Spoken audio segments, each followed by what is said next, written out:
Year. One of the hallmarks is visiting the tomb of the apostles. Did you notice that 6 apostles are buried in Rome? 7 if you count St. Paul.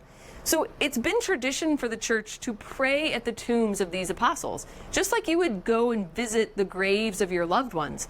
Pretty much from the very beginning, Christians were making pilgrimage to pray at the tombs of St. Peter on Vatican Hill and St. Paul outside the walls of Rome. And so today, during a Jubilee year, you would go to the basilicas of St. Peter and St. Paul and pray at their tombs. Another important part of the Jubilee year are the holy doors. So there are holy doors at the 4 ancient major basilicas of Rome: St. Peter's, St. Paul's, St. John Lateran, and St. Mary Major. And these doors are main entrances to the basilica, but they are only open during Jubilee years. In fact, at St. Peter's, there's a wall on the other side of the holy door. So when it's not open, you barely even know it's there. And traditionally, the Pope would actually break this wall when he went to open the door. Now they don't do that. It's a little dangerous. But the Pope symbolically opens these doors. You know, one of the most poignant moments of the Jubilee year 2000 was the frail Saint Pope John Paul II kneeling at the holy door on Christmas Eve 1999 after he opened it and prayed before walking through it. He's the first pilgrim then to walk through the door.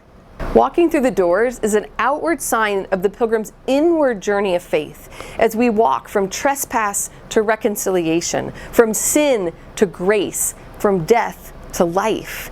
And so the pilgrim walks through with this conversion of spirit. That's important. He's leaving his old life behind. He's leaving his sins behind, and he's walking through the door and seeking the Lord's mercy, seeking the Lord's forgiveness. And so pilgrims who walk through with this disposition, with this detachment from sin and this desire for repentance, will receive a plenary indulgence by walking through these doors, receiving the sacraments, receiving God's forgiveness in the sacrament of confession.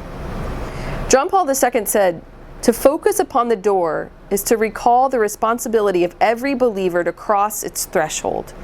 To pass through that door means to confess that Jesus Christ is Lord. It is to strengthen faith in Him in order to live the new life which He has given us.